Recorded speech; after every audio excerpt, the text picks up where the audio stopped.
And we are live, and I am still tired.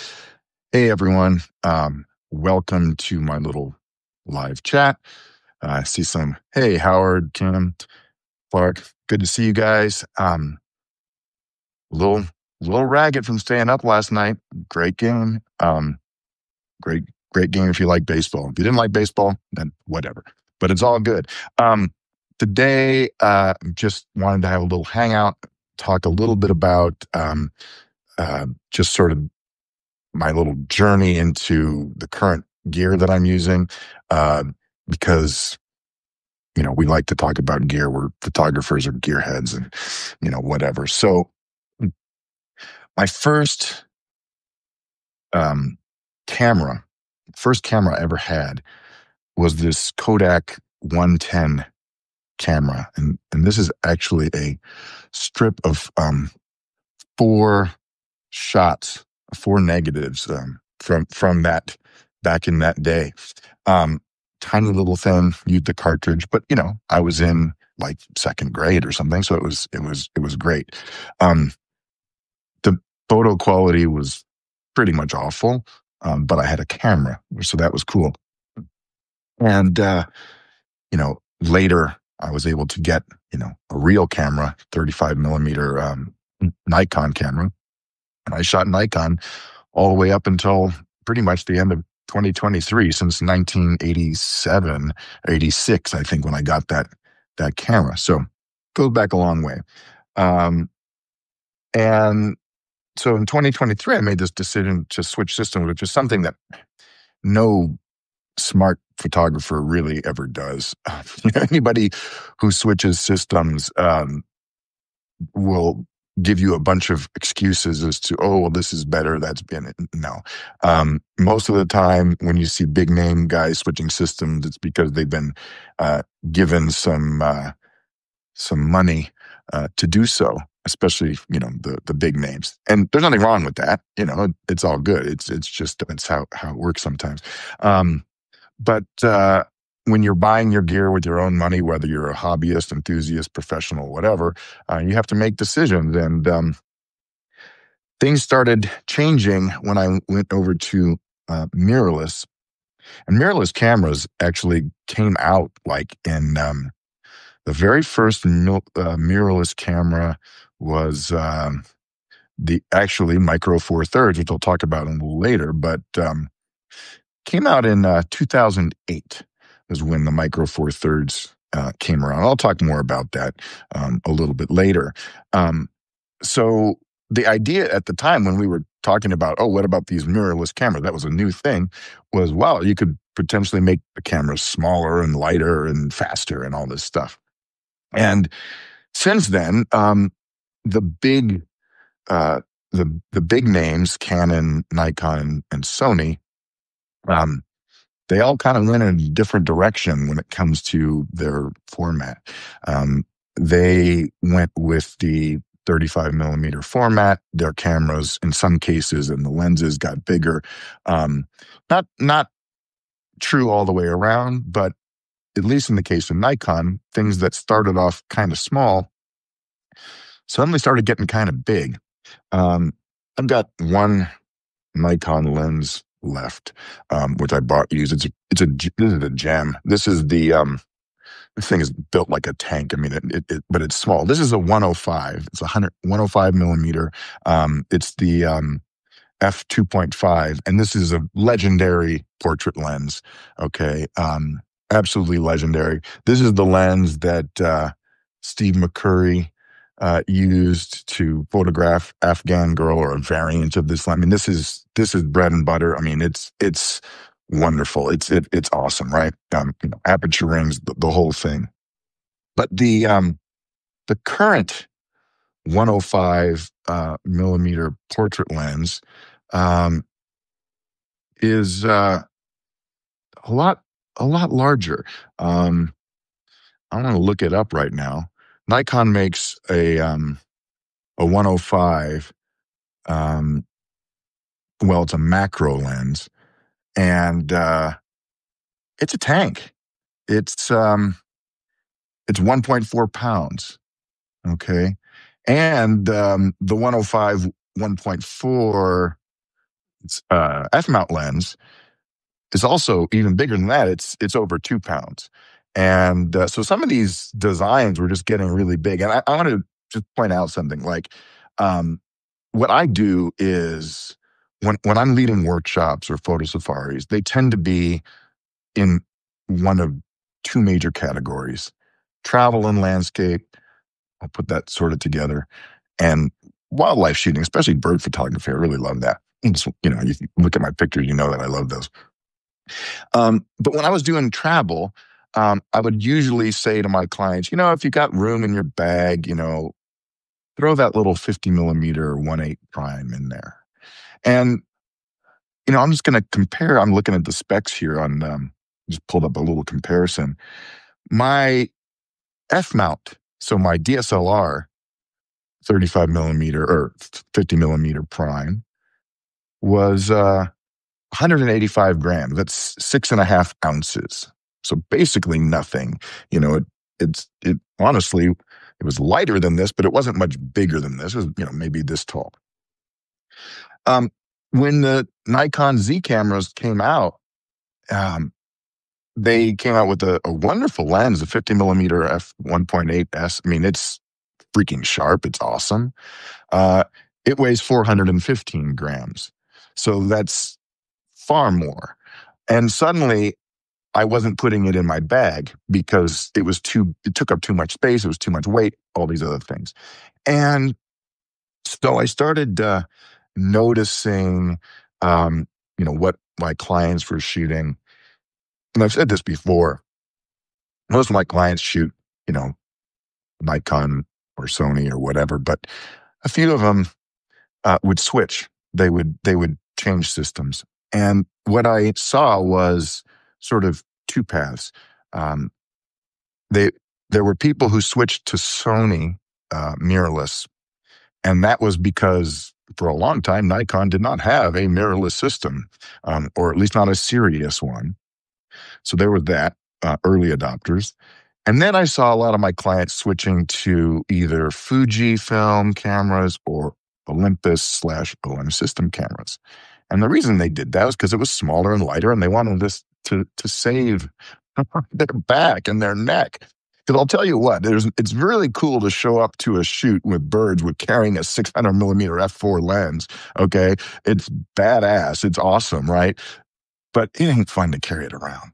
Okay, so I want to talk a little bit about what I have learned, and how I got here. So 2023, um, I went to Panama on a photo safari that I did with clients, and one of the clients happened to be my dad, and he came along, and he was shooting with he had just gotten the OM1 mirrorless camera, which has all of the fancy, subject detection things in there. And I had a Nikon Z9, which also had all the fancy subject detection things and was very cool. And I was carrying around a 100 to 400 millimeter lens, and I was carrying around using a teleconverter a lot of the time to get the reach. And I was also shooting in DX crop mode. Now, what I mean by that, if you're a Nikon person, you know what I'm talking about. Nikon has two formats: full frame 35 millimeter, APS-C 1.5-ish crop. And if you set the camera to use the crop mode on a Z9, you go from a 45 megapixel image to an in-camera crop, magnified of course, of about 19 megapixels. So there I am shooting 19 megapixels with a 3-pound body and a 4-pound lens and a teleconverter at f8, trying to get enough reach as I could. And there's my dad next to me with his OM1 and with a 100 to 400 lens, is this thing right here, which got him to 800 millimeter equivalent at a faster aperture, f6.3. I was using a teleconverter, f8. And this thing weighs under 3 pounds, and the body only weighs another little over a pound. And he was getting 20 megapixels with that system. And I had this, 8-pound rig, and I wasn't getting any more resolution out of my photos because I had to crop in on them. I mean, I could. So it got me thinking, and that's so I took a flyer. I bought some system from OM System stuff, and by the end of that year, I decided, you know what, this is just perfect for me, because. And so people always ask you, well, what did you give up? Got to confess, what did you clearly I gave up something. Well, okay, I did. I gave up about 25 megapixels in sensor resolution. Okay, fair. And I gave up um, a little bit of the ability to get really shallow depth of field. I'll talk about that in a second. Um, but mostly I gave up a lot of weight. What I can carry in a bag now is crazy. My camera bags become these cavernous things because all the slots in them, all the dividers are set up for big full frame lenses. So um, I had done a presentation a couple of years ago, and I want to go back historically and talk about some stuff because this whole thing about you have to have bigger sensor, bigger format, bigger is better. Yeah, okay. And where did that come from? That really came from film. Okay. And this whole debate about format has been going on forever. So let's talk about that for a second. Here's an 8x10 piece of paper. I trimmed it to 8x10. And on the other side is this is a picture that you can get off of Wikipedia. It's free attribution on Wikipedia. If you just Google film, search film formats, and you can see them. And okay, so this is 8x10. So think Ansel Adams was shooting, in some cases, 8x10 view camera. This entire piece of paper was the negative. And then you got this green box here. I don't know if you can see that. I'm trying to see everything too. The green box, which is 5x7. And then you got all the other formats. So you got your 645. This green box here is 35 millimeter. And then that little blue box there, that's 110. That's my 110 camera. And that's also pretty much the same size as Micro Four Thirds. So why do we care about all this? Why is bigger better? Well, throughout history, we've always had these trade-offs between your form factor and your image quality, and then, the size of everything you've got to carry around to work with that, right? So the larger formats do tend to produce better quality images. And so therefore, it's very easy just to assume that, well, it's better. Of course, that depends on your point of view. Okay, so I'm going to read a quote from a guy named Thomas Uzel from 1937. Okay. And he's talking about Leica cameras, which Leica came out in 1925, I think they was first released. And this was a 35 millimeter camera. It was one of the first ones that made 35 millimeter film popular. I'm going to read this quote. I put it on the screen, but we can't do that here on Substack. So I'm going to just read this. Quote, "The little German optical jewels you carry in your sagging coat pockets make many experimental exposures expensive, though perhaps they would do better if they carefully made a good one. Their shorter focal lengths make the ultra-fast exposures more practical." How many pictures are actually taken at these ultra speeds? He's talking about shutter speeds. "You can hop about quickly, mini in hand, and take photos of children and babies at play with all the detail that, quote, makes a picture pulse with naturalness and life. Though good pictures have never been taken by anyone hopping about. I claim there is just one thing they cannot do, and apparently are never going to be able to do. They can't make clear pictures." 1937, this guy is ragging on 35 millimeter format, the mini cameras, the miniatures. And if we go to the miniature camera was profiled in the first issue of Popular Photography, Volume 1, Number 1, May of 1937. They had an article on fast action captured with a miniature camera. And there's an excerpt from here where they where they said, because of its short focal length, I get more depth of focus, depth of field, with the lens wide open than the speed graphic operator can expect with his stop down to f8. On the sports field where your subjects move faster than you can focus, this matter of depth is vitally important. So yes, what happens when you reduce your format? Well, the angle of view changes. So the lens that I would need to cover the frame, and with an 8x10 or a 5x7 view camera, even a long focal length, long-ish by our 35 millimeter brain terms, would still be wide angle on that camera.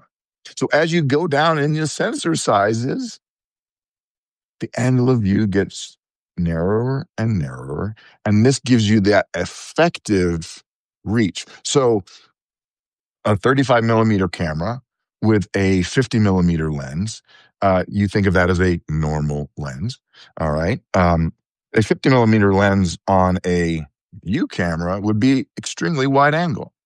A 50 millimeter lens on an APS-C camera is like a 75 millimeter lens on 35. And on a micro four thirds, it's like a 100 millimeter lens. So things can get smaller.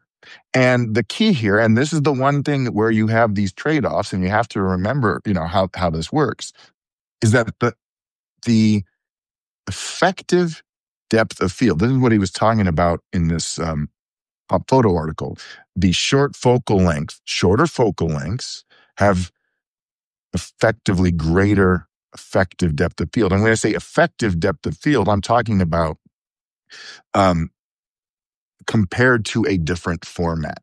So f8 on a speed graphic, a 5x7, doesn't have a lot of depth of field, but f8 on a 35 millimeter camera has a lot more depth of field. So the depth of field is a function, this apparent focus, this zone where, okay, I'm focused here, but there's some extra focus in front of and behind my subject. All right, that's depth of field, depth of focus. And it increases as focal length goes down, which means that when you're using a smaller format camera, you don't need to be stopped down to f8 to get a lot of depth of field. In fact, f8 would give you the same effective depth of field as f16 on a 35 millimeter camera. So what did I give up? I gave up some ability to get razor thin depth of field, razor thin. And there are some kinds of photography, some studio photography and, portrait and things that I don't do a lot of, where if you want that just eyelash and focus look, the larger format's going to be your friend. It's going to be work better for you because you can get one of those f1.4, some nowadays even f1.2 lenses, and get ridiculously shallow depth of field. But where does that, but outside of that scenario, how does that matter? When the sensor gets really small, like your phone, and everything is in focus, no matter what you do, even at f1.2, you get a certain crunchy look that maybe you don't like. You want that subject isolation. So but a lot of times, for the stuff that I'm doing, if you think about landscapes, if you think about travel, if you think about wildlife, having more depth of field is actually beneficial most of the time. When you're only focusing on that bird of the eyeball of that bird, and if your focus is off even just a little bit, it's going to look soft. Having extra depth of field does not hurt you. Think about macro. In macro, when you want to stop down to F whatever, F22, you want as much depth of field as you can get. Smaller formats are actually advantageous in this. So, so that's one. Getting extra depth of field is actually, a good thing most of the time. I gave up some resolution. I gave up about 20 megapixels worth or 25 megapixels worth of resolution. You can get micro four thirds cameras. You can get APS-C cameras that have higher resolution, and that's actually quite nice. But I post all my photos here on, I've been posting on Substack, and I put out a free post the other day of a gallery of my favorite photos from this year so far. They were all taken with micro four thirds. I've never had anybody come up to me and go, "Oh, did you shoot that with a crop sensor camera or something like that?" It just doesn't happen. Panasonic's got a 25 megapixel micro four thirds sensor too. So I gave up some resolution. I've not found it to be a major issue, but it is a trade-off. Okay. But that size thing, my goodness, that size thing is crazy. So that nifty 50 that I used to always throw in my bag, and I stopped doing it because the Nikon lenses just started getting bigger and bigger and bigger. And, I'm not knocking them because they're awesome lenses. The optics are outstanding. But I've got a nifty 50 now for my OM1, and here it is. I mean, this is a 25 millimeter f1.8, so it's fast. Okay, so it doesn't have quite the shallow depth of field, but if you're not looking at the pictures side by side, you're probably not going to notice, I'll be honest. So I can shoot this wide open and get the same appearance as like f3.5 or whatever that, at 3.6, something like that. But it's sharp wide open. It's not a problem. So I can do that. Now, let's flip that on the side. Imagine you're somewhere indoors. You're traveling. You can't use a tripod. All right. You want to take photos inside some building or whatever. Your lens, let's say I'm traveling with there's my OM1 body or OM1 Mark II, and this is a 12 to 45 millimeter zoom. This is not a big obtrusive anything. So this is a 24 to 90 equivalent f4. So if I'm shooting f4 wide open with this lens, the depth of field is kind of like I'm shooting at f8. All right, that's the same. But my exposure is still based on f4. So if I'm inside somewhere, handheld, got image stabilization in the body like most cameras do, I can just shoot at f4 and be absolutely fine. I'll be probably down at a lower ISO, getting better image quality, better dynamic range than if I had to shoot the same thing at f8 indoors with handheld with a full frame camera. Plus, this camera is easy to handhold. It's light. So there's all this stuff that goes on with all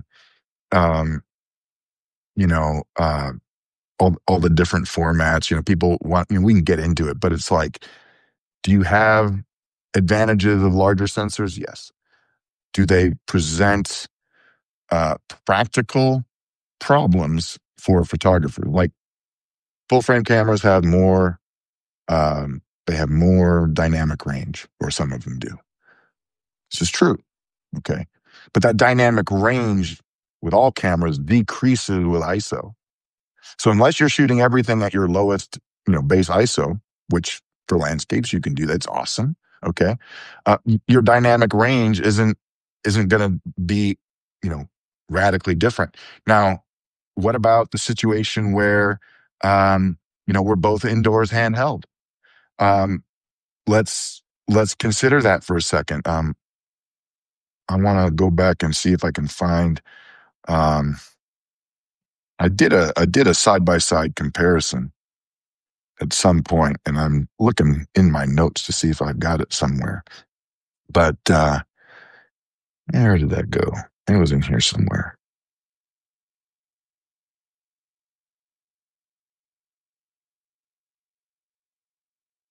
Okay, here we go. So my crib sheet here is some examples. If I were shooting my 3-pound Z9 with the 24 to 120 f4 lens, and I wanted to get a reasonable handheld exposure indoors, I figured I could get down to about a quarter of a second, give or take. Sometimes a little slower, but reliably. If I was really good, maybe leaning up against something, I could shoot maybe a quarter of a second. The exposure, at, this is a hypothetical indoor comparison because I had the cameras and I was measuring back when I still had my Z9. Quarter of a second, f8 put me at ISO 5000. That's just the settings that it took. Indoors. It's dark in there, right? I had went to the web, looked it up. It's about 6 stops of dynamic range. Okay, not bad. This little combo, I could handheld it a little slower. The IBIS is really good, the stabilizer. Half second. Okay, I can go half second reliably. I could go longer, but I could reliably get a half second. Same indoor conditions, but I'm shooting wide open in f4. Same depth of field as f8. Okay, so we're trying to do apples to apples, sort of, kind of here. All right, so a half second f4. When I measured the exposure, it gave me ISO 640, which now I go back to my charts and tables and looked it up. It was about 8 stops of dynamic range at ISO 640. So here you go. You got these cameras. So if you get into 4/3 at all, take home message, don't be afraid to shoot wide open. Because if you stop down, you're just getting way more depth of field than you really probably need. Don't be afraid to just shoot wide open. And there are lenses that you can buy that are faster. So, classic portrait lens, again, this is manual focus, everything. I went back and looked up the Nikon, portrait lens, 85 millimeter f1.8, another very classic portrait lens. So I got it written down here. It weighed about a pound. The mirrorless one, the 85 1.8, 470 grams. And I compare it with my 45 millimeter, so 90 millimeter equivalent, 1.8. Now, obviously, the depth of field will differ, but again, I can put this in my bag. I joked when I first bought this thing weighs 116 grams.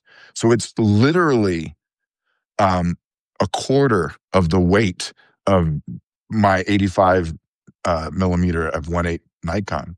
It's awesome. Great lenses. This is Malibu Barbie's portrait lens. It's crazy. This is crazy. But it takes wonderful pictures. And if you're not looking at them both side by side on a computer screen, nobody is going to know, which camera you shot it with. So I've got all these lenses. And of course, there's bigger, heavier lenses too. I have those as well, expensive stuff for taking pictures of birds. But I got to confess, I like having the smaller kit because it's not that I don't have big, I've got big glass. I've got crazy glass. This is the biggest lens you can buy for, well, not by weight, but in terms of the most expensive lens you will ever buy for Olympus systems right here. It's 4 pounds. Okay, a little over 4 pounds. For me, 4 pounds is nothing. I can walk around with this all day without a tripod or monopod, and I can shoot. This is a 150 to 400 millimeter lens with a built-in teleconverter. It costs a small fortune, and if I weren't doing this professionally, I probably wouldn't have bought it. But I can get the equivalent of 1,000 millimeters zoom handheld, and that's harder to do when you have a full frame kit. Not wrong, I'm just saying, it's just one of those things. If you like taking pictures of the wildlife, this is a lot more comfortable to walk around with. And if that's not your jam, like I said, this one will get you to 800 and it won't break your bank. You can get this thing used for about $800. All right, this 100 to 400. So, there it is. So you can have the big stuff. I love having smaller stuff. When you're walking around and you don't want to be the guy with the giant camera who sticks out. I just saw I'm trying to pay attention to the Yes, that is a sexy lens, Cat. I will agree. Good to see you guys in the chat too.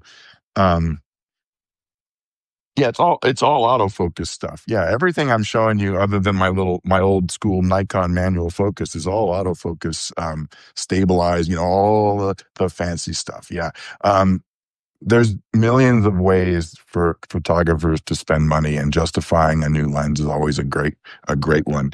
But I want to show you something. I mean, this is just too cute. Okay, I took this lens to Ireland. Um, this is I talked about this one before. It extends out. Whoa, look at that. Okay. Um, sorry, this is a family program. I shouldn't have done that. This is a 14 to 150. It's a slower variable aperture zoom lens. Okay. But this is a 28 to 300. Okay. In my hand. I took it to Ireland, and, you know, it was perfectly acceptable. No problems whatsoever. I mean, I didn't get anybody saying, gee, your shot just looks a little bit, weird. We can find things. Photographers, we go in on a computer, we zoom into 100%, and you see all the, edges getting a little soft. And then when you go back and you look at your photos at a normal size, they're absolutely fine. Okay. It's just not a big deal. I love good glass, but you don't always need to have, a set of 1.4 primes, and it's all good. Yeah, Richard, I saw your comment. I mean, my hoodie is out of date now. I got to get a new one. So I'm going to try to rectify that in the next couple of weeks. Um, so, going back to it with film, this little 110 frame was garbage because you were blowing up grain. Film has grain, and you can love it or hate it or whatever. Okay. Um, People like to talk about the grain patterns in their expired film. Go for it. Have fun. That's not me. That's not how I roll. But anything bigger than about a 3x5 photo from my little second grade Kodak 110 ultralight camera just looked horrible. Even a 5x7 would look bad. And even with 35 millimeter frames, you would blow them up. But when you start getting to 16 by 20s, 11 by 14s from 35 millimeter, you notice the softness of the grain. It takes a certain kind of image to really work for those enlargements. Now, first of all, 35 millimeter digital is like amazing. I mean, it's like having medium format quality practically. It's like having 645. And yeah, they make medium format digital too. It's insane. 100 megapixel stuff, right? Crazy stuff. But in a time when if you came up with film, you know, depending on when you came up, the point was that smaller was generally worse. It was always a compromise. The whole point of 35 millimeter wasn't that it was better in terms of image quality. It was that it was more usable. It was easier to carry around. You could have a roll of film. You didn't have to change out the sheets of film. But it was not the it's not the medium of choice, the format of choice for fine artwork. These guys are still doing, the serious. I mean, even in the press, they were shooting, 4x6 or 645 until the 70s almost. Sports, though, action, wildlife, all of those things benefit from the smaller format because your gear gets smaller. There was a picture I looked up of a guy on the sidelines using a view camera for sports with this. I mean, the thing was like you would have needed like a hydraulic cart to put it on. Can you imagine going to a football game and trying to shoot with that thing? I mean, people did, but it's nuts. My 600 millimeter f4 lens weighed, I don't know, 9 pounds. I did not like to carry it. My PhD advisor actually, back when I was still in grad school, he had one of the earliest autofocus 800 millimeters. Sigma made an 800 millimeter 5.6, and it was 12 and a half pounds. This is not easy to carry around. And now I can get you 800 millimeters with this thing. I mean, I'll walk around with this all the time, all day. So it's fun stuff, you know. But again, end of the day, what I'm here for is to be happy and enjoy what I am doing. And that means being somewhere that I'm enjoying the moment. If it's watching a sunrise or getting that picture of the bird or, you know, wherever it might be, or traveling in Europe or whatever. And if I can do that and be more comfortable around it and and have some joy, then that's what I get the most out of from doing this. You know, the reason I take pictures honestly is to, you know, enjoy those moments and to be in that moment with my camera and have that to remember something by. And I see some people sometimes struggling with the weight of their gear, to the point where they're not using it anymore. And maybe they're not taking as many photos, or maybe um, they're just using their phone. And I'm not knocking the phone, I use mine too. Okay. Um, but there is no shame in switching to a smaller and lighter system, provided that it gives you the satisfaction um, that you desire from taking photos. There is one thing I will confess: I get satisfaction from zooming in on high megapixel images. It's really fun. Okay, I don't get me wrong. It's really awesome to do that. You know, you can take this image and zoom in, and you can read a license plate from a block away. Um, it's awesome. Okay, I do confess that, but I also confess that my back is happier. um, I've gotten a lot of lenses on the secondary, aka used market, um, and there are some tremendous values because some of these, you know, when a system has been around long enough, the lenses are available used. So in some cases, you know, you can find really good bargains on stuff like that. But you know, like I said, size matters, but not as much as people think. Sometimes size matters in the opposite direction. Sometimes smaller and lighter can be your friend. And so if you like doing travel photography, if you're going overseas or you're doing stuff where you're getting on airplanes, or if you like doing wildlife photography, um, there is nothing wrong with having a smaller format system, whether it's APS-C, Micro Four Thirds, whatever. It is, you know, quite nice to not have to lug all that stuff around. So you know, it's where we are. But I want to thank everybody for tuning in on a Sunday as I'm rambling on now. But this has been a fun one. I hope to do this more often. Um, Hopefully, you can even get some of you guys to join me live in the future and talk about your experiences with whatever kind of photography you might do. So, drop me a note, hit the heart button on the video, and this will go up a little later. And until next time, thank you, and thanks for being a subscriber. If you haven't subscribed to my newsletter yet, The Photographer's Perspective, um, give it a shot. You know, I try to write for everybody, and try not to be too technical all the time.